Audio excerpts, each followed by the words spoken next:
Hi viewers, welcome to Bhaskar's area. Andhra Pradesh రాష్ట్రంలో ఫిబ్రవరి 2వ వారంలో డిఎస్సి నోటిఫికేషన్ విడుదల కాబోతోంది. మరి ఈ డిఎస్సి నోటిఫికేషన్ లో ఎన్ని ఖాళీలు ఉండబోతున్నాయి అనే దానికి సంబంధించి మరి ఆంధ్రప్రదేశ్ రాష్ట్ర వ్యాప్తంగా ఉన్నటువంటి జిల్లా విద్యా శాఖ అధికారులు జిల్లాల వారీగా ఖాళీలు సేకరించే పనిలో పడ్డారు. మరి రాబోయే రోజుల్లో ఉపాధ్యాయ ఖాళీలు అనేవి ప్రమోషన్స్ ద్వారా మరియు ట్రాన్స్ఫర్స్ ద్వారా చాలా రకాల ఖాళీలు అనేవి ఏర్పడబోతున్నాయి. దాంతో పాటు మరి రిటైర్మెంట్ ద్వారా కూడా ఖాళీలు అనేవి ఏర్పడబోతున్నాయి. ఆ ఖాళీలన్నింటినీ కూడా సమర్థవంతంగా ఆ ఖాళీల సమాచారం అంతా కూడా సేకరించిన తర్వాత మరి పూర్తిగా రాబోయే డిఎస్సిలో ఎన్ని ఖాళీలతో డిఎస్సి నోటిఫికేషన్ విడుదల చేయబోతున్నారు అనే దాని మీద క్లారిటీ రాబోతోంది.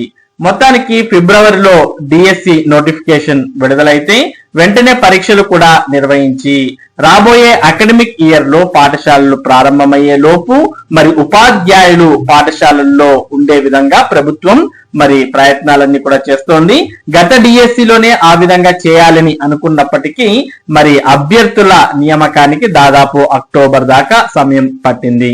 మరి ఈసారి అలా ఆలస్యం కాకుండా రాబోయే అకాడమిక్ ఇయర్ ప్రారంభానికల్లా ఉపాధ్యాయ నియామకాలు పూర్తి చేయాలని ప్రభుత్వం భావిస్తోంది. మరి జిల్లాల వారీగా ఖాళీల వివరాలు సేకరిస్తోంది. దీనికి సంబంధించిన పూర్తి సమాచారాన్ని మనం ఇక్కడ చూడవచ్చు. ఉపాధ్యాయ ఖాళీలపై కసరత్తు. ఎన్నికల్లో ఇచ్చిన హామీ మేరకు కూటమి ప్రభుత్వం అధికారంలోకి వచ్చిన తర్వాత డిఎస్సి నోటిఫికేషన్ విడుదల చేసింది. ఉమ్మడి కడప జిల్లా వ్యాప్తంగా సుమారు 700 పోస్టులు భర్తీ చేసింది. ఈ సంవత్సరం కూడా ఉపాధ్యాయ పోస్టులు భర్తీ చేస్తామని తాజాగా రాష్ట్ర విద్యాశాఖ మంత్రి నారా లోకేష్ హామీ ఇచ్చారు. ఈ నేపథ్యంలో జిల్లాల వారీగా ఖాళీల వివరాల సేకరణను రాష్ట్ర కార్యాలయం చేపట్టింది.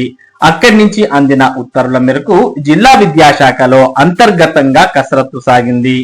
ఉమ్మడి కడప జిల్లా ప్రతిపాదికన 51 మండలాల్లోని ఉపాధ్యాయ పోస్టుల ఖాళీల వివరాలను రాష్ట్ర కార్యాలయానికి నివేదించినట్లు సమాచారం.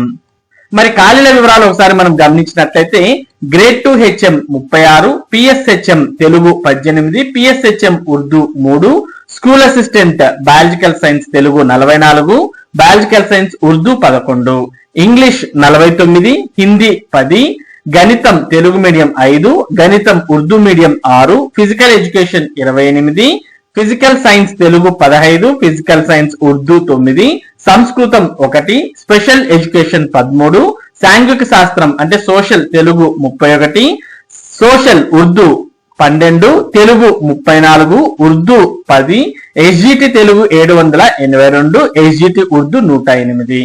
మొత్తంగా 1225 ఖాళీలు కడప జిల్లాలో ఉన్నట్టు మనం ఇక్కడ చూస్తూ ఉన్నాం.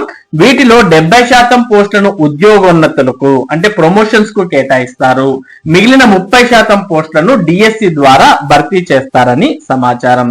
కాబట్టి కడపలో 1225 పోస్టులు అయితే ఖాళీగా ఉన్నాయి. వీటిలో 30% పోస్టులను ప్రభుత్వం మరి డిఎస్సి ద్వారా భర్తీ చేయబోతోంది. ఈ విధంగా కడప జిల్లానే కాదు ఆల్మోస్ట్ ఆంధ్రప్రదేశ్ రాష్ట్ర వ్యాప్తంగా ఉన్నటువంటి అన్ని జిల్లాల్లో విద్యాశాఖ అధికారులు ఖాళీలు సేకరించే పనిలో పడ్డారు. మరి సేకరించినటువంటి ఖాళీలలో 30% పోస్టులను డిఎస్సి ద్వారా భర్తీ చేయబోతోంది ప్రభుత్వం. కాబట్టి ఎవరైతే డిఎస్సి కోసం ప్రిపేర్ అవుతున్నటువంటి అభ్యర్థులు ఉన్నారో వారంతా కూడా ఖచ్చితంగా ఫిబ్రవరి 2వ వారంలో డిఎస్సి నోటిఫికేషన్ రాబోతోంది. మరి ఆ నోటిఫికేషన్ కు అనుగుణంగా అభ్యర్థులంతా ప్రిపరేషన్ కొనసాగించాలి. రాబోయే డిఎస్సిలో మరి విజయం సాధించి రాబోయే విద్యా సంవత్సరంలో ఉపాధ్యాయులుగా చేరాల్సిన అవసరం ఉంది. మరి ఇది డిఎస్సికి సంబంధించి ఈ రోజు ఉన్నటువంటి ముఖ్యమైన సమాచారం. ఇటువంటి ముఖ్యమైన సమాచారం టెట్ మరియు డిఎస్సికి సంబంధించిన అప్డేట్స్ ను భాస్కర్స్ ఏరియా మీకు అందిస్తూ ఉంటుంది. మరి ఈ సమాచారం మీరు మిస్ కాకుండా పొందడానికి మన భాస్కర్స్ ఏరియా యూట్యూబ్ ఛానల్ కు సబ్స్క్రైబ్ అవ్వండి. అలాగే ఈ వీడియోని లైక్ చేసి షేర్ చేయండి. Thank you for watching this video.